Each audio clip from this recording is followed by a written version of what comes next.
शुक्लां भरधरं विष्णुं शशिवर्णं चतुर्भुजं प्रसन्नवदनं ध्यायेत् सर्वविघ्नोपशान्तये गुरुब्रह्मं गुरुर्विष्णुं गुरुर्देवो महेश्वरः गुरुसाक्षात् परब्रह्मं तस्मै श्रीगुरवे नमः।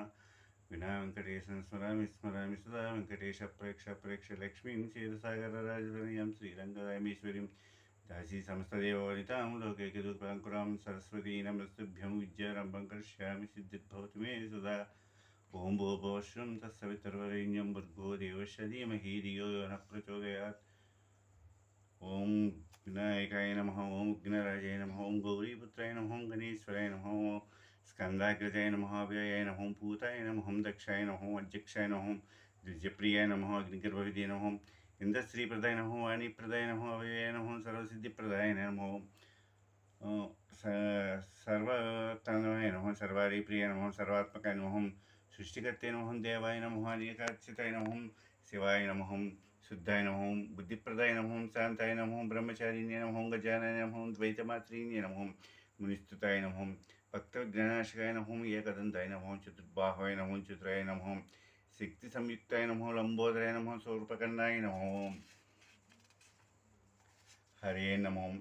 ब्रह्मविदुत्तमाय नमः। कालाय नमः। ग्रहपतये नमः। कामिने नमः। स्वामसुमेधविलोचनाय नमः। पाशाङ्कुशधराय नमः। दण्डाय नमः। गुणातीताय नमः। निरञ्जनाय नमः। अकालवर्षाय नमः। स्वयंसिद्धाय नमः। सिद्धिजातप्रदाम्बुजाय नमः।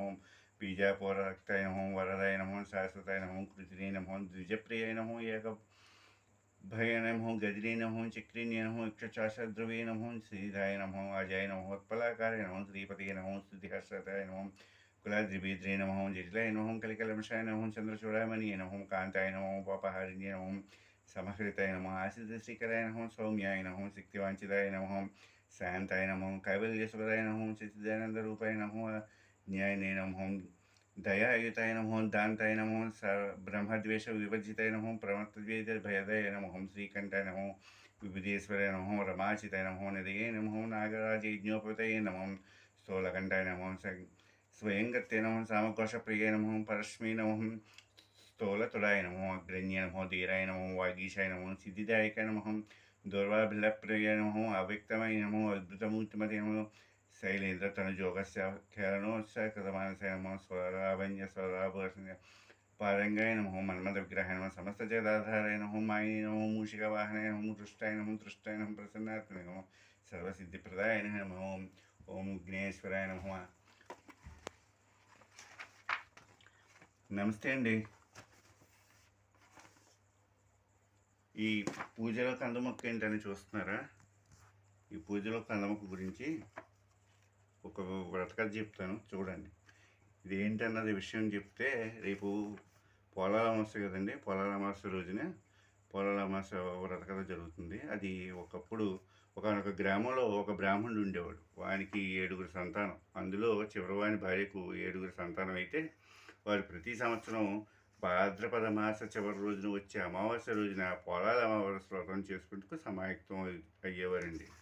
చివరికి ఆమె బిడ్డల్లో ప్రతి వ్రతం చివరి ముందు రోజు మరణించుతూ ఉండేవారు. మిగిలిన తోటికోళ్ళు అందరూ చివరి తోటికోళ్ళని నిందించసాగిరి. అలా 6 సంవత్సరాలు జరిగింది. 7వ సంవత్సరం వ్రతమునకు అన్ని ఏర్పాట్లు చేసుకున్న 7వ తోటికోడల ఆఖరి బిడ్డ కూడా ఆ రోజు ఉదయమే మరణించింది. ఆ విషయం మిగిలిన తోటికోడలకు భర్తకి తెలియకుండా వ్రతం చేసుకుంటూ మిగిలిన తోటికోడల ఇంటికి వెళ్ళిపోయింది. అక్కడ వ్రతమాచరించి ప్రసాదం తీసుకుని తన భర్తతో తిరిగి ఇంటికి వచ్చింది. వచ్చిన తర్వాత భర్తతో విషయం చెప్పి బిడ్డ శవం తీసుకుని అందరూ నిద్రించిన తర్వాత బిడ్డను పాతిపెట్టుటకు తీసుకువెళ్ళసాగింది. ఇంతలో ఒక పెద్దామె వారిని అడిగించి ఏమి జరిగిందని విషయం అడిగింది. అందుకు ఆమె భర్త విషయం అంతా చెప్పి, ఆ పోలేరమ్మకు మా మీద దయలేదు. నా 6 బిడ్డలను మిగిలిన బిడ్డను ఈసారి కూడా దక్కనీయకుండా చేసింది. ఆమె వ్రతం చేసుకున్నా మాకు ఫలితం దక్కలేదని ఏడవసాగింది. అంతటా ఆ పెద్దామె తన నిజరూపం ధరించి, గ్రామ సంచారంకు బయలుదేరిన నేనే పోలేరమ్మ, నేను నీకు మేలు చేసేదనని చెప్పి నీ మృత శిశువులందరినీ సజీవులై వచ్చెదరు అని చెప్పి తన చేతిలో నక్షత్రాలను ఇచ్చి బిడ్డను పూడ్చిన చోట వారి పేర్లతో పిలవగా వారందరూ సజీవులై తిరిగి వచ్చారు. అంతటా ఆ పోలమాంబ తన పోలాల అమావాస్య రోజున పూజించి బిడ్డలను కలగజేస్తానని, అపమృత్యు భయం బిడ్డలు దరిచేరినని, నేను ఆ రోజున కంద మొక్కలు నివసించి కంద పిలకల వలె మీ వంశమును అభివృద్ధి చేస్తానని, వంశనాశనం కాకుండా చేస్తానని అభయం ఇచ్చింది. ఆ వ్రతం అష్టాది వర్ణములు, అంటే ఆ వర్ణం ఈ వర్ణం అని లేదండి, ఎవరైనా చేసుకోవచ్చు అని చెప్పి తమ శక్తి మేరకు చేయవచ్చునని తెలిపింది. అంతటా ఆ దంపతులు పోలేరమ్మకు నమస్కరించి తమ స్వగృహమునకు వెళ్ళిపోయారు. తెల్లవారిన తర్వాత తమ 7 బిడ్డలందరూ తమ గృహమునందు ఆడుకోవడంతో గ్రామస్తులందరూ ఏమి జరిగిందని అడుగగా జరిగిందంతా ఆ దంపతులు గ్రామస్తులకు తెలియజేశారు. ఆనాటి నుండి ప్రతి పొలాల అమావాస్య రోజుని ఆ గ్రామస్తులందరూ ఆ వ్రతమును ఆచరించి తమ సంతానం వృద్ధి చేసుకుంటూ తమ సంతానముకు అపమృత్యు చేయడం అన్నది లేకోకుండా చేయజాగుతుంది. ఈ వ్రతం చేసుకునే వాళ్ళు ముందు పశువు గణపతిని చేసుకుని గణపతి పూజ చేసుకుని కంద మొక్కను ఒక పీఠమును ఉంచి 9 వరుసల దాగపుపోలుతో పశువు కొమ్ముని కట్టి ఒకటి కంద మొక్కకు సమర్పించి మిగిలినది పూజన అనంతరం సంతానం కోరుకునేవారు తమ తాళి పొట్టుకల మంగళసూత్రాల తాడుకు కట్టుకొనవచ్చును. అలాగే పశువు కొమ్ముతో తోరములు వేసి వారికి కట్టవచ్చు.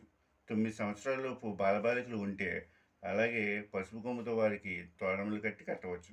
మగపిల్లవాడికి అయితే మొలకను, ఆడపిల్లవారికి అయితే చేతికి కట్టవలను. సంతానం కోరుకుని వ్రతం చేసేవాళ్ళు మగబిడ్డ కావాలనుకుంటే పూర్ణబూరెలు సమర్పిస్తామని, ఆడపిల్ల కావాలనుకుంటే గారెలు సమర్పిస్తామని మొక్కుకుంటారు.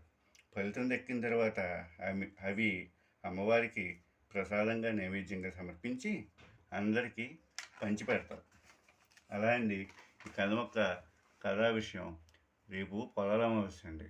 దాని గురించి ఈ వ్రతం అందరూ ఆచరించి సత్సంతానం కోసం, సంతానం అద్దించే వాళ్ళ కోసం, సంతానం సరిగా లేకపోయినా, సంతానం ప్రదావిని పెట్టినా, అపమృత్యు భయం ఉంది, ఈ సంతానానికి ఇబ్బంది కలుగుతుంది, వీళ్ళతో ఘోష కింద ఉంది, లేకపోతే ఇబ్బందిగా ఉంది అని ఎవరైనా సరే ఉంటే కనుక వారు ఈ వ్రతం ఆచరించవచ్చండి. శక్తి మేరకే చేసుకోవచ్చండి. అది ఇది చేయాలన్న ఏం రూల్ ఏం లేదు. ఉన్నంతలోనే చేసుకోవచ్చు.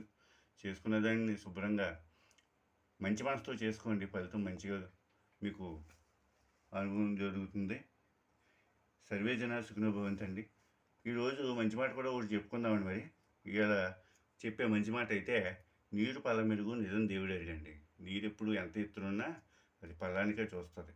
మనం మంచి చేసినా చెడు చేసినా భగవంతుడు అనేవాడు అక్కడ ఉన్నాడు కాబట్టి అండి, ఆ మంచి చెడు ఆయన ఖచ్చితంగా పైనుంచి చూస్తాడు. అందుకే పెద్దలు ఎప్పుడు కూడా చెప్పిన మాటలు, సామెతలు మనం ఎప్పుడూ మర్చిపోకూడదండి. ఏదో ఒక విధానంగా మనం గుర్తు చేసుకుంటుంటే మన జీవిత విధానానికి ముందుకి వెళ్ళే అవకాశం బాగుంటుందండి.